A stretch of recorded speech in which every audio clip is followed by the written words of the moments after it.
लेकिन सबसे बड़ी बात, जो ये घर, जो स्ट्रक्चर्स, कमर्शियल स्ट्रक्चर्स ध्वस्त हुए हैं या नुकसान हुए हैं, उसके लिए प्रदेश सरकार के पास कोई इस प्रकार का क्राइटेरिया फिक्स नहीं है कि हम एसडीआरएफ में जो 1,20,000 से अतिरिक्त कोई राशि दे पाए। उसके लिए लोग चिंतित थे, लेकिन हमारी इस कमेटी ने आश्वस्त किया है कि हमने एक रिकमेंडेशन भारत सरकार को आज लगभग सौंप दी है कि ऐसे पूरे सीमावर्ती क्षेत्र में जितने भी घर गए हैं, मैं अगर छोटी सी एग्जांपल देता हूं तो सिर्फ पुंछ क्षेत्र में 690 घर तबाह हुए हैं, उड़ी में पूरे इस बारामूला के क्षेत्र में 534 हुए हैं। इस प्रकार से ले दे के 1,500 से 2,000 घर सारे नष्ट हुए हैं। इनके लिए भारतीय जनता पार्टी जम्मू कश्मीर की इस टीम ने, विशेषकर जो ये विधायक दल पूरे सीमावर्ती क्षेत्र में गया, हमने रिकमेंड किया भारत सरकार से कि कोई स्पेशल पैकेज देके नॉर्म से बाहर आके लोगों को घर बनाने के लिए उचित राशि मिले। और इन प्रिंसिपल हमें ये आश्वासन मिला है कि एश्योरेंस मिला है भारत सरकार से कि तुरंत ही वो पैसा भी इनको डायरेक्ट बेनिफिट ट्रांसफर के तहत इनके अकाउंट में आएगा, ताकि ये अपना जिंदगी को आगे बढ़ा पाएं। 3 चीजें, एक इंडिविजुअल और कम्युनिटी बैंकर्स जिसकी एक्सरसाइज शुरू हुई है, उन घरों में नौकरी जिनमें जाने चली गई है उसकी प्रोसेस शुरू हो चुका है और बहुत जल्दी नौकरी मिलेगी। तीसरा, जो स्ट्रक्चर्स डैमेज हुए हैं उसके लिए जम्मू कश्मीर सरकार की तरफ से जो एसडीआरएफ के तहत 1,20,000 मिल रहा है, उससे एक्स्ट्रा भारत सरकार को स्पेशल पैकेज देके लोगों का उत्साह बढ़ाए।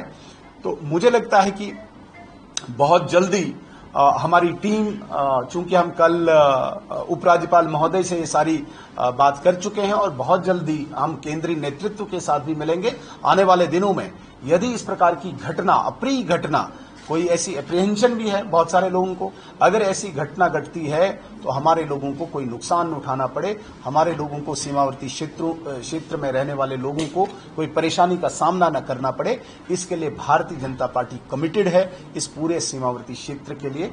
इतना ही मैंने आज आपके समक्ष ये जानकारी देनी थी। बहुत बहुत धन्यवाद। ऐसी यदि किसी ने कोई प्रश्न पूछना होगा। मेरा एक सवाल है, जिस तरह से आप पूरे भारत में तिरंगा यात्रा शुरू कर रहे हैं, आप सेना के शौर्य को सलाम करें, लेकिन आप ही की पार्टी के कोई सांसद, कोई डिप्टी सीएम, कोई राज्यसभा मेंबर जब तमाम जो है सेना पर सवाल उठाते हैं या फिर उन लोगों पर सवाल उठाते हैं, हाल ही में एक राज्यसभा मेंबर ने कहा है कि जो जिन पत्नियों के सामने उनके पति को मारा गया, उनमें वीरांगनाओं वाला भाव नहीं था, उनको लड़ना चाहिए था, हथियार उठाने चाहिए था। देखिए, कहीं भी इस प्रकार की यदि कोई बात आती है, भारतीय जनता पार्टी, हमारा जो उस प्रदेश का नेतृत्व है या केंद्रीय नेतृत्व है, इस पे कॉग्निजेंस लेता है।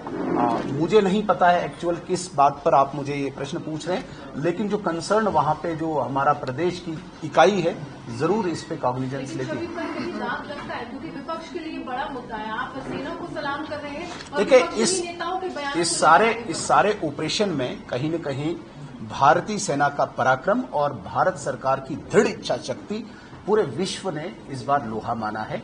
इतिहास में पहली बार हुआ है। ये ठीक है जो आप बात कहते हैं, लेकिन इसको अगर पॉजिटिव वे में हम देखें तो पहली बार किसी टेररिस्ट एक्टिविटी की रिएक्शन, पहली बार दुश्मन देश को अंदर घुसकर मारना, पहली बार हुआ है। इस पर चर्चा हो रही है पूरे देश में, इसमें चर्चा हो रही है विदेशों में। और कूटनीतिक दृष्टि से अगर आप देखेंगे, हमने वाटर स्ट्राइक की, हमने डिप्लोमेट्स को वापस बुलाया, हमने अटारी बॉर्डर बंद किया, हमने पाकिस्तान नेशनल्स को वापस भेजा है, हमने आज ऑल पार्टी डेलीगेशन के तहत पाकिस्तान को बेनकाब करने के लिए, एक्सपोज करने के लिए डिफरेंट डेलीगेशंस पूरी दुनिया में भेजे हैं। कहीं न कहीं इसकी चर्चा पूरे देश में है। जहां तक आप बात जो कर रहे हैं, कोई स्पेसिफिक बात कर रहे हैं, मैंने पहले कह दिया कि वहां का कंसर्न जो हमारा प्रदेश की इकाई है या सेंट्रल जो भी हमारी इस डिसिप्लिनरी एक्शन कमेटी होती है, इन चीजों को बड़ा माइन्यूटली देख के इस पे पूरा कॉग्निजेंस लें। मेरा सवाल है कि जब गोलाबारी हुई थी और केंद्र सरकार ने कहा कि जो सीमावर्ती लोग जो हैं उनके लिए 5-5 मरले का प्लाट दिया जाएगा, डॉक्टर जितेंद्र सिंह ने अनाउंस किया था, क्योंकि अक्सर जब गोलाबारी होती है लोग शिफ्ट करके अपने घरों में जा सकते हैं। इसके ऊपर क्या कहेंगे? देखिए, काफी जगह 5-5 मरला पहले मिल चुका है, लेकिन जिस 5 मरला की आप बात कर रहे हैं, अभी भारत सरकार उस सीमावर्ती क्षेत्र में ही लोगों को सशक्त करने के लिए विभिन्न आयाम उठा रही है। हमें कहते हैं कि हम हर घर में सेफ हाउस बनाएंगे, इंडिविजुअल बंकर्स देंगे। हमें कह रहे हैं कि वहां पे जो नुकसान हुआ है उसकी भरपाई करेंगे। जहां तक नेक्स्ट स्टेप है 5 मरला जमीन की, वो अंडर कंसिडरेशन है भारत सरकार के, वो कब तक होगा, लेकिन इमीडिएट जो स्टेप्स उठाए गए हैं 5 मरला के लिए टाइम लग सकता है। इमीडिएट हमने बंकर्स बनाकर उन लोगों को रेस्टोर करना, उन लोगों को सशक्त करना, एम्पावर करना, ये हमारा इस सुनिए जी, कुछ समय पहले भारत सरकार द्वारा एक बड़ी मुहिम चलाई गई थी, ये पूरी वाटर बेल्ट पे बंकर बनाने के लिए हजारों की तादाद में बंकर बनाने के लिए कहा गया था। लगभग 4000 के करीब का आंकड़ा था, 4000 के करीब का आंकड़ा था। मौजूदा स्टेटस क्या है, वो क्या बंकर? देखिए, अभी तक या अभी भी वो अभी तक जो बंकर हैं, जब 2014 में भारत में नरेंद्र मोदी जी की सरकार बनी और बंकर्स देने की घोषणा हुई तो 10,000 बंकर्स भारत सरकार ने दिए थे। उसमें लगभग 9600 बंकर्स इस वक्त एग्जिस्ट कर रहे हैं ग्राउंड में। और जहां जहां हम गए, मैं तो कहता हूं, कल में टंगधार के घर में गया, एक प्रिंसिपल का घर था, वो कहते हैं हम पूरी फैमिली अपने इस बंकर में जाके बचे हैं। हम जब आरसपुरा ये सुचेतगढ़ में गए, काफी परिवारों ने बोला कि हम इसलिए बचे क्योंकि हमारे पास बंकर था। तो उन 10,000 बंकर्स का सदुपयोग हुआ है, लेकिन हम कहते हैं नाकाफी है। हम ये भी कहते हैं कि उस वक्त कम्युनिटी बंकर में दाएं बाएं दौड़ने से, भागने से नुकसान हो सकता है। क्यों न हर घर में कोशिश करेंगे, एक फैमिली में या एक खानदान में वहां पे एक बंकर हो ताकि ये बचे। जो पिछला 9600 बंकर्स इस वक्त एग्जिस्ट कर रहे हैं, उसने इस ऑपरेशन सिंदूर में बहुत लोगों की जानें बचाई। जम्मू में भी बंकर बनेंगे क्योंकि जो हालात इसमें जम्मू में भी ड्रोन